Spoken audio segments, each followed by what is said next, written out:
Chapter 2: Trauma.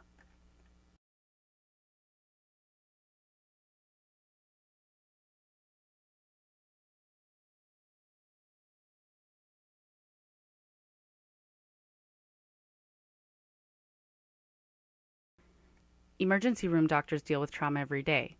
In the medical field, trauma is defined as a physical injury. In psychiatry or other clinical settings, trauma is defined as a deeply distressing or disturbing experience. I don't know about you, but I definitely prefer when my mind and body are connected. A physical trauma to your body can also be a distressing event. So for this training, I am defining trauma as an experience that causes injury to body and/or mind. So how do we measure trauma? Are you measuring what happened, how much it happened, the symptoms, the outcomes? Have you ever been through something that afterwards you thought, well, that could have been potentially traumatic? Are the long-term impacts of traumatic events always negative?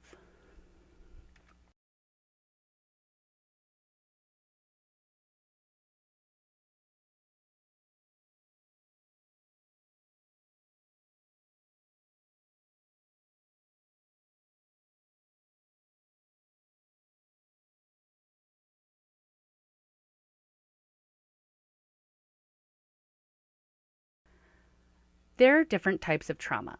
This list comes from the National Child Traumatic Stress Network. This is a great resource for digging deeper into a typology on trauma. Different types of trauma can be experienced at the same time. Typologies are a way to try and make sense of a complex topic.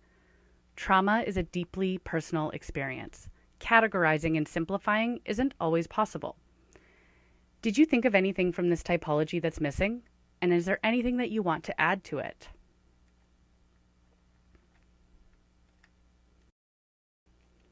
On page 13, the activity asks you to identify types of trauma that you think need to be in the typology.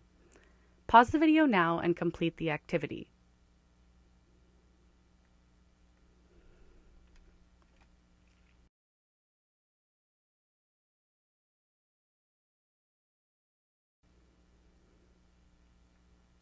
Welcome back. Let's talk about tools to measure trauma. Most research, and therefore tools, focus on psychiatric disorders. Think about the places where someone would fill out a trauma screening. Hospitals, institutions, intakes. Where would it be optional versus not? Who gets screened for trauma versus who doesn't? All of this impacts what tools look like, and it's only as good as the context it's used in. The tools listed here are free and available for use. However, I do not recommend using them without extensive research and understanding of each. The training does not suggest self-screening. The tools that measure trauma are up here, and the tools that measure symptoms are here. Notice that there are a lot less tools in terms of measuring symptoms that are free and available. These tools tend to be clinical tools that need training, and maybe a lot of it. Many trauma-informed care trainings will focus on the ACE survey, Adverse Childhood Experiences. It's common in healthcare and education trainings. There is more information about the ACE survey in your workbook on page 14. The basic premise is that the more adverse experience a child has, the higher the risk is for adverse outcomes as an adult.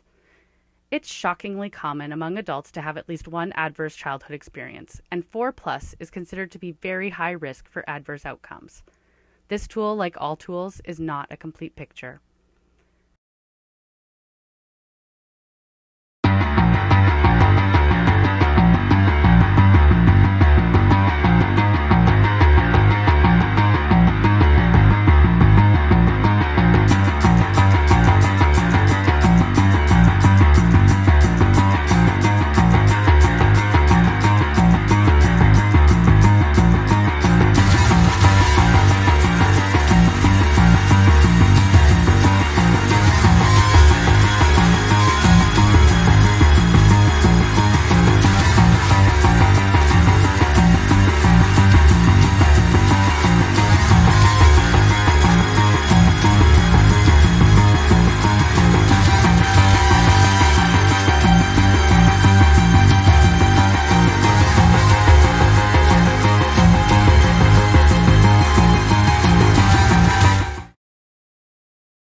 Diving in, trauma can shrink the parts of the brain that help plan, problem solve, and make decisions. It enlarges the amygdala, which increases reactivity to stress.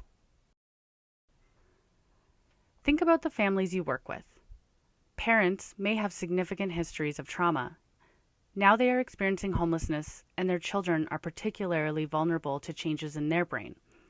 They could be getting set up to struggle as adults. Homelessness is a vicious cycle, just as trauma is. Our brain waves get mixed up. The wrong waves are in the wrong part. This can lead to anxiety, an inability to concentrate, and in extreme cases, seizures.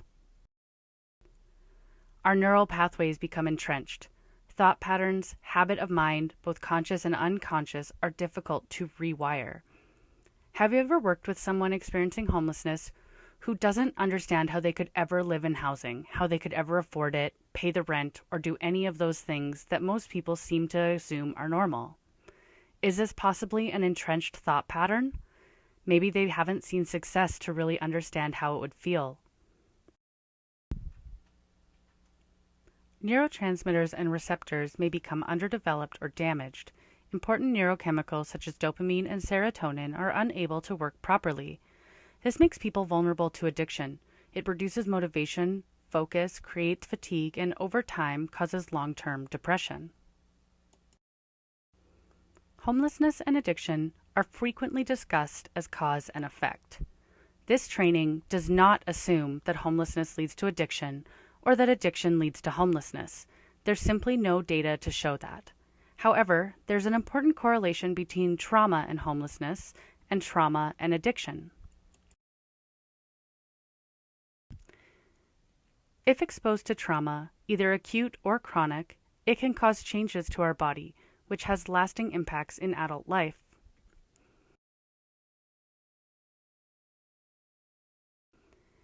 Hormones can become severely impacted.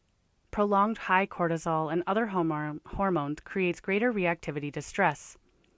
This can cause long-term damage to cells, structures of the body, and other hormone glands such as the thyroid. With trauma, toxin elimination can become inhibited.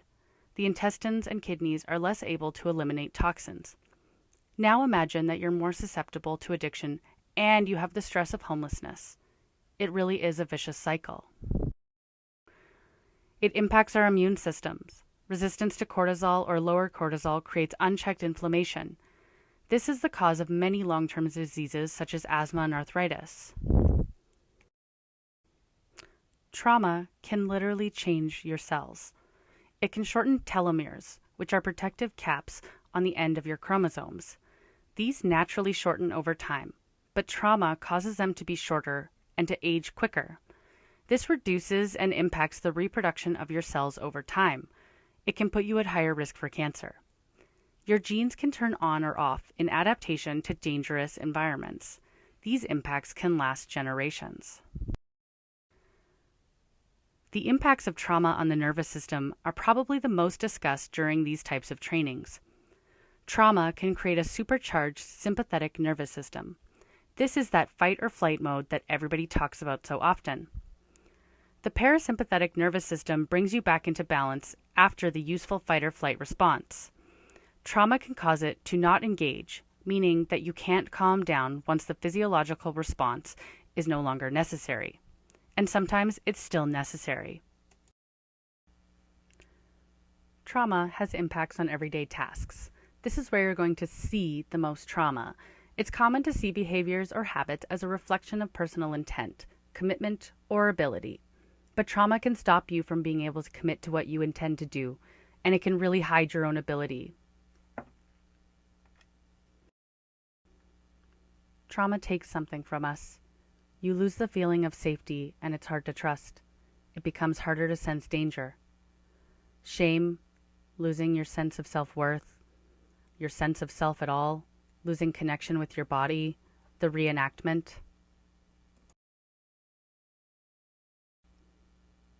The last activity for Chapter 3 focuses on the stress in your life and how you respond to it. The activity asks you to identify stressful situations. You only need to explore stress that you feel comfortable exploring. It's important to set boundaries and use this training however you best learn. Pause the video now and complete the activity on page 18.